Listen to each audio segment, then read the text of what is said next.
নমস্কার বন্ধুরা, আমি তোমাদের বন্ধু সোমনাথ। তোমাদের প্রত্যেককে আমাদের ইউটিউব চ্যানেল সাহিত্যের সৌহার্দ্যতে স্বাগত জানাই। আজকের এই ভিডিওটা নিয়ে চলে এলাম একটু সাহস করেই। তার কারণ হচ্ছে, এই সাহসিকতার একটা অন্যতম কারণ ছাত্রছাত্রীরা।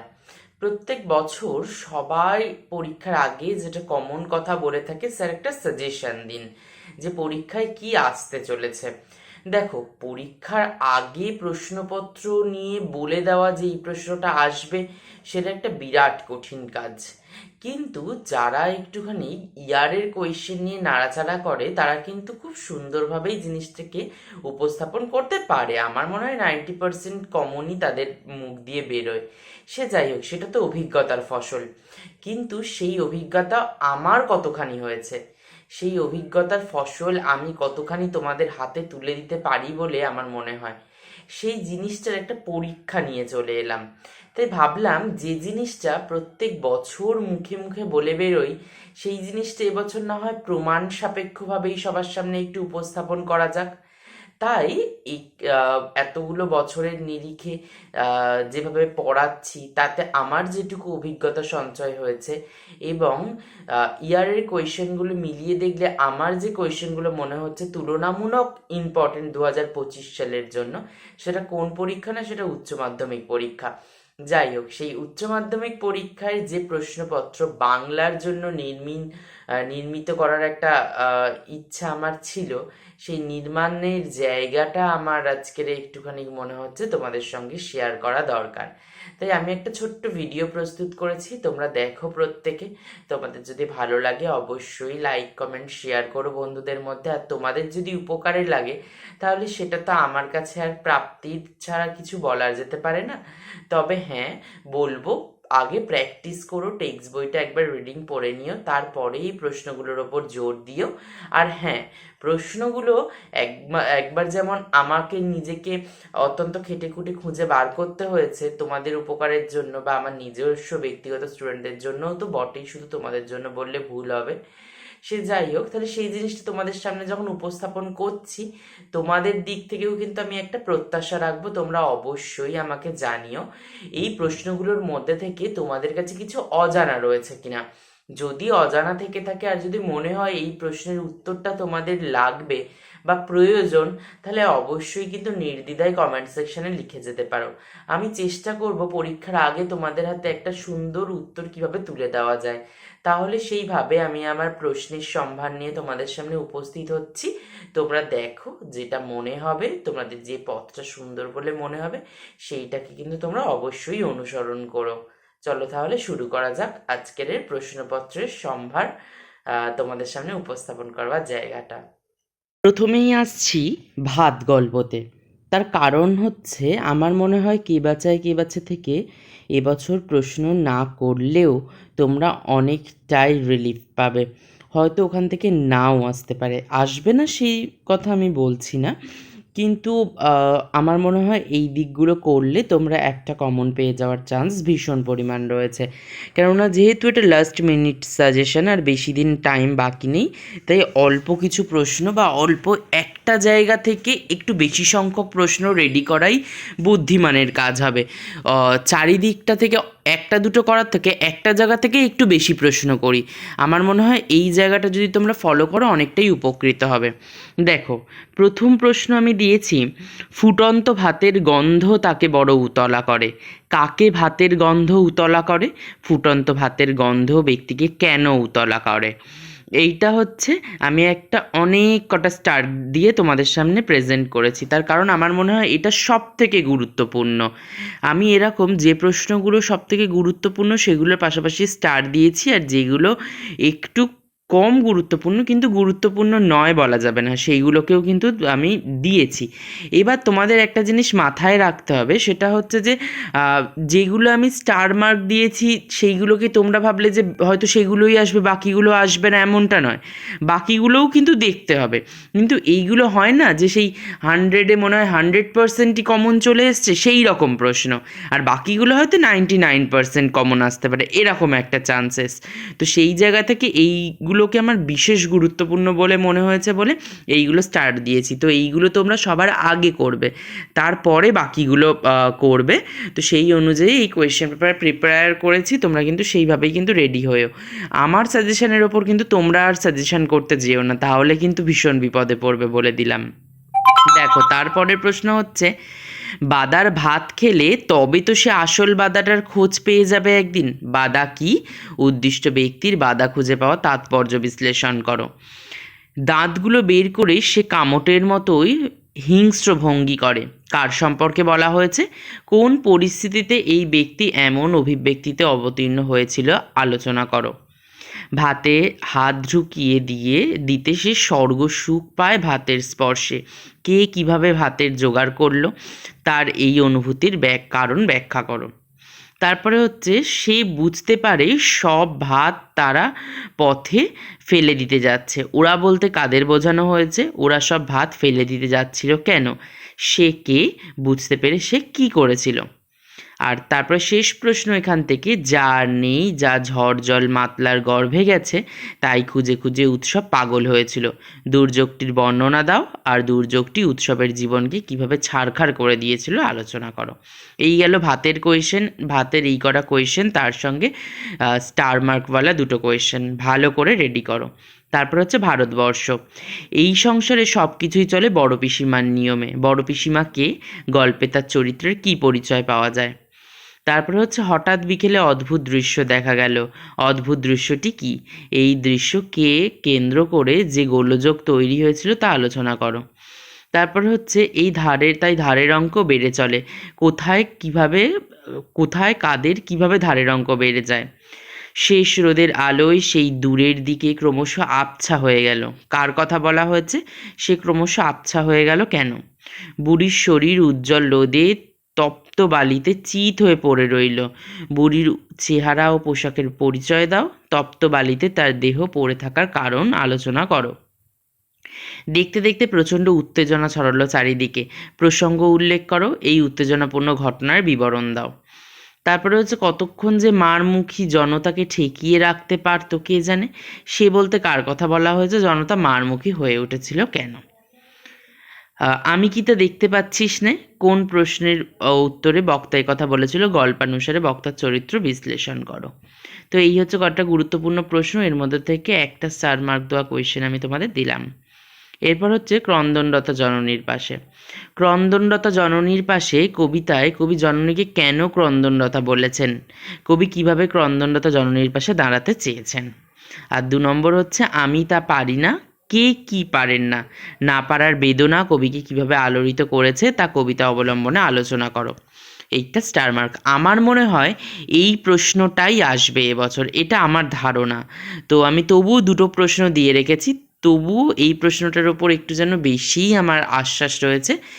স্টার মার্ক দেওয়া প্রশ্নটি আমার মনে হয় এটি আসার একটা প্রবল চান্স রয়েছে। তারপরে শিকার। এই ভোরের জন্যই অপেক্ষা করছিল। কে অপেক্ষা করছিল? তার পরিণতি কি হয়েছিল? আর শিকার কবিতায় ভোর শব্দটি কি কি অর্থে ব্যবহৃত হয়েছে আলোচনা করো। একটা অদ্ভুত শব্দ, শব্দটি অদ্ভুত কেন? এর মধ্যে দিয়ে কিসের ইঙ্গিত বহন করে?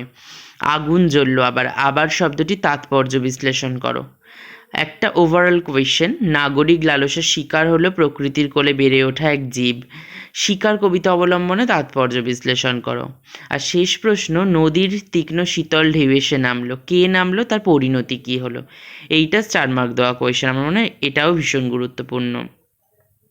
রূপনারায়ণের কুলে থেকে দিচ্ছি, সে কখনো করে না বঞ্চনা। কে কে কখনো বঞ্চনা করে না? কবির এই ভাবনায় উপনীত হবার তাৎপর্য আলোচনা করো। জানিলাম এ জগৎ স্বপ্ন নয়, কবির এই ভাবনার রূপরেখা নির্মাণ করো। আমৃত্যু দুঃখের তপস্যা এ জীবন, জীবনকে দুঃখের তপস্যা বলেছেন কেন? এর মধ্যে দিয়ে কী উপলব্ধি করা যেতে পারে? তো এইখান থেকে 3টে প্রশ্ন দিলাম। দেখো, 2টো কবিতা আমি বাদই দিয়ে দিয়েছি। একটা হয়েছে আমাদের মহুয়ার দেশ, আরেকটা হচ্ছে আমি দেখি। আমার মনে হয় এই দুটো থেকে আসবে না, সেরকমই আমার ধারণা। এবার হচ্ছে বিভাব। বিভাব কথাটির অর্থ কী? বিভাবের মধ্যে দিয়ে অভাব চিত্রটি কীভাবে ফুটে উঠেছে আলোচনা করো। বিভাব নামকরণের সার্থকতা আলোচনা করো। বিভাব নাটকটি একাঙ্ক নাটক হিসেবে সার্থকতা আলোচনা করো। এই প্রশ্নটা একটু ঘুরিয়ে এটা লিখতে হবে। এখানে খালি একাঙ্ক নাটকের বৈশিষ্ট্যগুলো অ্যাড করে বিভাব নাটকটার মূল জায়গাটুকু লিখলে আমার মনে হয় প্রশ্নটা অনেকখানি দাঁড় করানো যেতে পারে।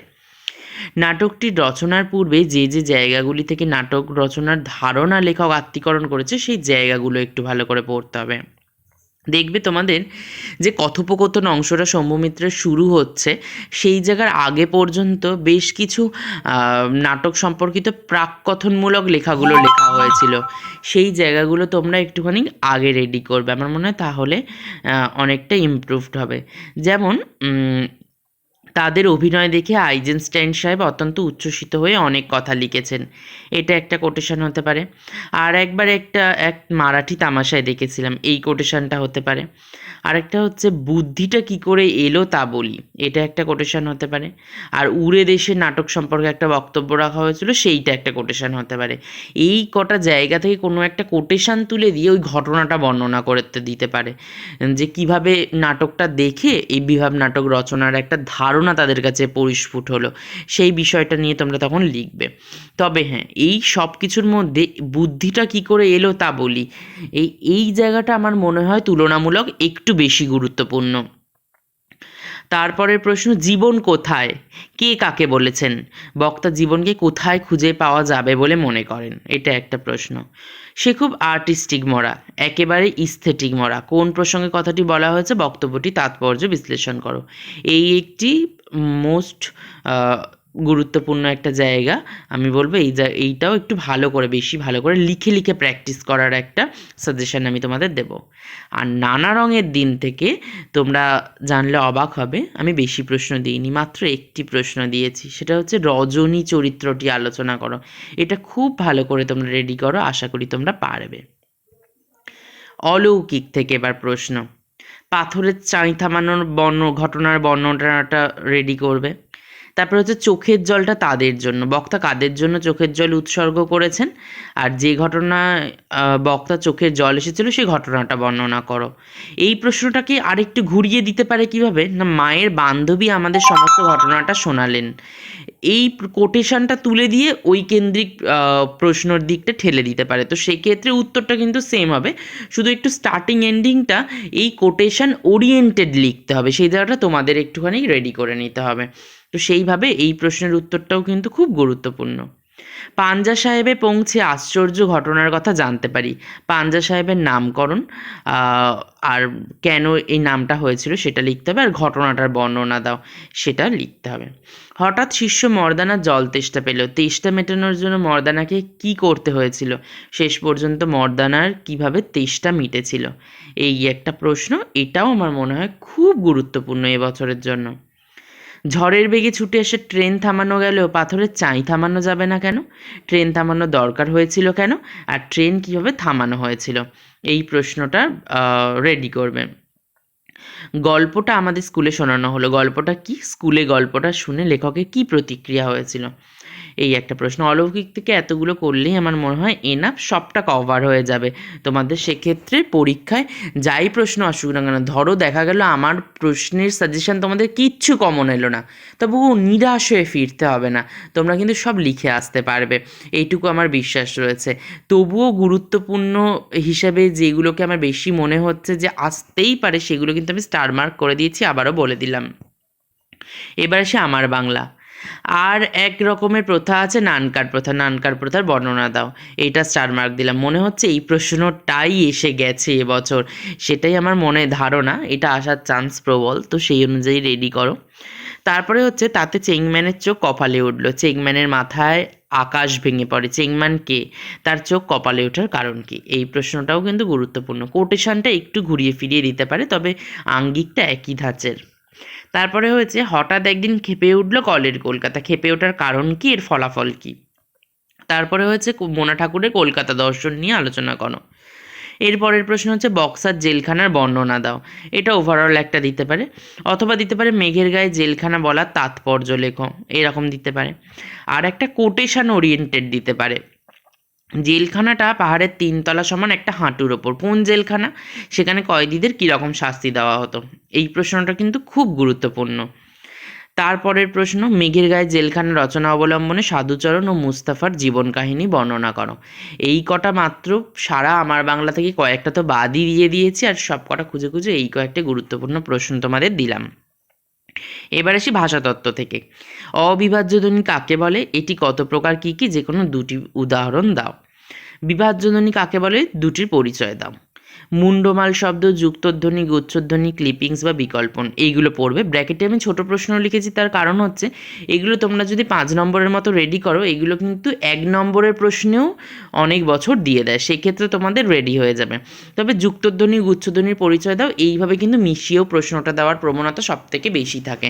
যাই হোক, তাছাড়াও শুধু মুন্ডমাল শব্দ কাকে বলে, এইভাবেও কিন্তু দিতে পারে, তো সেটাও তোমাদের কাজে লাগার মতো, তাই জন্য খুব সুন্দরভাবে কিন্তু রেডি করবে এই প্রশ্নটা, স্টার মার্ক দিয়ে রেখেছি। গঠনগত দিক থেকে বাক্য কত প্রকার, কী কী? যে কোনো এক প্রকার বাক্যের উদাহরণ দাও। ধরে নাও এই প্রশ্নটা চলেই এসেছে, আমার ধারণা তো সেরকমই, তবুও না এলেও বাকি যে স্টার মার্ক দেওয়া কোয়েশ্চেন দুটোর মধ্যে পেয়ে যাবে বলেই আমার ধারণা। প্রত্যয় কাকে বলে? ব্যবহারিক প্রয়োগে প্রত্যয় কত প্রকার, কী কী? প্রত্যেক ভাগের উদাহরণ দাও। এই কটা প্রশ্ন আমার মনে হয় ভাষাতত্ত্ব থেকে রেডি করলে খুবই উপকৃত হবে। আরেকটি প্রশ্ন রয়েছে, ধ্বনিমূল ও সহধ্বনির সম্পর্ক নিয়ে আলোচনা করো। যাই হোক, এবার আসবে সংস্কৃতির ইতিহাস। সংস্কৃতির ইতিহাসে গানের ধারায় রজনীকান্ত সেন সম্পর্কে আলোচনা করো। লোকসঙ্গীত কাকে বলে? যে কোনো 2 প্রকার লোকসঙ্গীত নিয়ে আলোচনা করো। আর চিত্রকলার ধারায় যামিনী রায়, নন্দলাল বসু, রামকিঙ্কর বেইজ, অবনীন্দ্রনাথ ঠাকুর সম্পর্কে আলোচনা করো। এই কটা রেডি করলেই হবে। চলচ্চিত্র ধারায় সত্যজিৎ রায়, মৃণাল সেন, ঋত্বিক ঘটকের অবদান আলোচনা করো।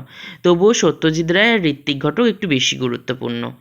বিজ্ঞানের জগতে জগদীশচন্দ্র বসু, প্রফুল্লচন্দ্র রায়, কাদম্বিনী গঙ্গোপাধ্যায়ের অবদান তোমরা পড়ো। তবুও এই কটার মধ্যে জগদীশচন্দ্র বসু আর কাদম্বিনী গঙ্গোপাধ্যায় তুলনামূলক বেশি গুরুত্বপূর্ণ।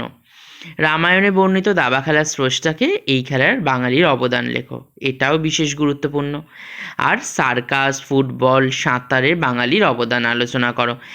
এইগুলোর মধ্যে থেকে সাঁতারটা একটু বেশি গুরুত্বপূর্ণ। আর শেষ প্রশ্ন, পট কথার অর্থ কী? পট শিল্প সম্পর্কে আলোচনা করো। এটাও খুব গুরুত্বপূর্ণ প্রশ্ন। আমার মনে হয় এই কটা যদি তোমরা রেডি করতে পারো তাহলে নিরাশ হবে না। তাহলে আজকের ভিডিওটা এখানেই শেষ করছি। আর তোমরা অবশ্যই মাথায় রেখো, যদি কোনো প্রশ্নের উত্তর মনে হয় যে তোমাদের সামনে উপস্থাপন করলে পরীক্ষা তোমাদের ভালো হবে, নির্দ্বিধায় কমেন্ট সেকশানে জানিয়ে যেতে পারো। আমরা চেষ্টা করব পরীক্ষার আগেই তোমাদের কাছে খুব সুন্দরভাবে উত্তরটা পৌঁছে দিতে। আর ভালো লাগলে লাইক করো, আর তোমার মতো আরও বন্ধুবান্ধবের মধ্যে শেয়ার করো, যাতে তারাও ভিডিওটা দেখে উপকৃত হতে পারে। তাহলে ভিডিওটা আজকেরই শেষ করলাম এখানে। প্রত্যেকে খুব ভালো থেকো।